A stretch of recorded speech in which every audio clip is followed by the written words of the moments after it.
আমার স্ত্রীর একটা অ্যাকাউন্ট আছে, সেখানে 613 টাকা আছে। মোট আছে হচ্ছে 9,78,556 টাকা। অন্তর্বর্তী সরকারের সাবেক উপদেষ্টা আসিফ মাহমুদের স্ত্রীর অ্যাকাউন্ট থেকে 2 টাকা উত্তোলন করা হয়েছে। সংবাদ সম্মেলনে এমন তথ্য উঠে আসার পর থেকেই সোশ্যাল মিডিয়ায় আলোচনা সমালোচনার মুখে সাবেক এই উপদেষ্টা।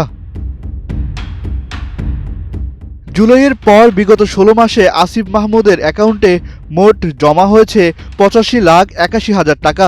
এর মধ্যে উত্তোলন করা হয়েছে 76,03,000 টাকা। দুই অ্যাকাউন্ট মিলিয়ে এখন তার টাকার পরিমাণ 9,78,556 টাকা। এই টাকার উৎস হিসেবে তিনি বলেছেন, উপদেষ্টা থাকা অবস্থায় বেতন ভাতা এবং বিদেশ সফরের টিএডিএ বিলও রয়েছে। যেটা আমার গভর্নমেন্টে থাকা অবস্থায় স্যালারি সহ গভর্নমেন্টের আরো যে টিএডিএ সহ যে লেনদেন, সেটা এই অ্যাকাউন্টের মাধ্যমেই হতো। এই অ্যাকাউন্টে আমি একটু ডিটেইলস বলে রাখি, আমি 16 মাস দায়িত্বে ছিলাম। 16 মাসের স্যালারি 1,65,000 করে গড়ে স্যালারি এবং ভাতা সহ এর আশেপাশে কম বেশি করেছিল। এর আগে 2 মার্চ সোমবার বিভিন্ন দুর্নীতির অভিযোগে সাবেক অন্তর্বর্তী সরকারের উপদেষ্টা আসিফ মাহমুদ সজীব ভুঁইয়ার ব্যাংক হিসেব তলব করেছিল Bangladesh financial intelligence unit BFIU। এরপর থেকে আলোচনার সমালোচনার মুখে পড়েন এই সাবেক উপদেষ্টা। এক পর্যায়ে সোশ্যাল মিডিয়ায় পোস্ট করে গতকাল এনসিপি কার্যালয়ে সংবাদ সম্মেলন করেন তিনি। সংবাদ সম্মেলনে নিজের ও পরিবারের ব্যাংক হিসাবের তথ্য প্রকাশ করেন।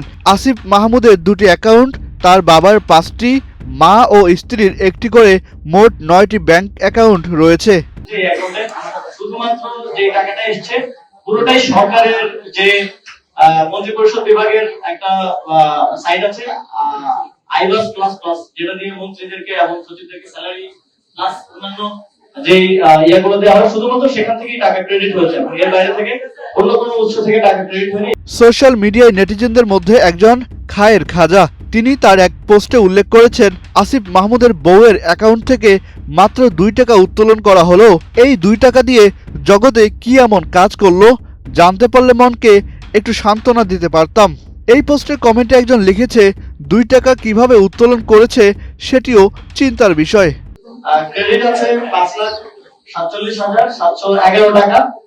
কিন্তু আমার বাবার সার্ভিস লোন আছে, তিনি যেহেতু শিক্ষক, তিনি 10 লাখ টাকার একটা সার্ভিস লোন নিয়েছিলেন, যেটা প্রতি মাসে কেটে ওনার স্যালারি থেকে কেটে নেওয়া হয়। নাবিল আহমেদ নামে একজন লিখেছে, ব্যাংক থেকে 2 টাকা উত্তোলন করা যায় নাকি?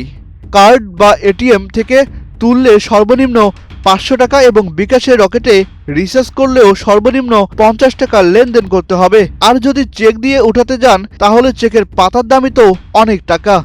যখন দায়িত্ব ছিলাম তখন কাজ করেছি এবং এখনো কাজ করছি, এবং সামনের দিনেও জাতীয় নাগরিক পার্টি স্বচ্ছতা এবং জবাবদিহিতাকে সর্বোচ্চ গুরুত্ব দিয়ে কাজ করবে, এটা আমাদের একটা অঙ্গীকার।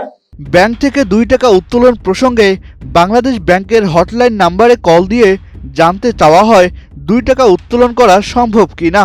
এক কর্মকর্তা বলেন, 2 টাকা উত্তোলন করার কথা নয়, বিকাশেও তো মিনিমাম 10 টাকা লিমিট থাকে, সেখানে ব্যাংক মনে হয় না 2 টাকা দেয়। আচ্ছা, ব্যাংকের অ্যাকাউন্ট থেকে আমি 2 টাকা কোনোভাবে উত্তোলন করতে পারবো কিনা?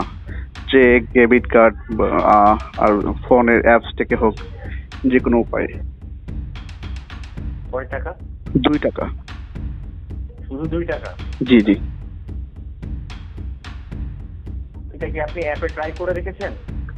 না, আমি জানতে চাচ্ছিলাম যে আমি এটা করতে পারবো কিনা, ওয়ে আছে কিনা। একটা লিমিট থাকে মনে হয়, যে একটা লোয়েস্ট, একটা লোয়ার একটা ইয়ে থাকে। সর্বনিম্ন কত টাকা? 2 টাকা তো করতে পারার কথা না। আপনার বিকাশেও তো মনে হয় মিনিমাম মনে হয় 10 টাকা থাকে, সেখানে ব্যাংক মনে হয় না 2 টাকা দেয়। আসিফ মাহমুদের পরিবারের অন্য সদস্যদের অ্যাকাউন্টে মোট 5,69,478 টাকা রয়েছে। তার বাবার 5টি অ্যাকাউন্টে জমা রয়েছে 5,77,711 টাকা। আসিফ মাহমুদ বলেন, বাবা 10 লাখ টাকার সার্ভিস লোন নিয়েছিলেন, এর জন্য প্রতি মাসে তার বেতন থেকে একটি অংশ কেটে নেওয়া হয়। সার্ভিস লোন পেমেন্ট বাকি আছে 6,39,746 টাকা। এই টাকাটা বাদ দিলে তিনি এখনো 82,035 টাকার মতো দেনায় আছেন। এর বাইরে মায়ের নামে একটি ব্যাংক হিসাবে 21,154 টাকা এবং স্ত্রীর নামে একটি হিসাবে 613 টাকা আছে বলে জানান সাবেক উপদেষ্টা আসিফ মাহমুদ। আহসান সাকিব, বাংলা নিউজ 24।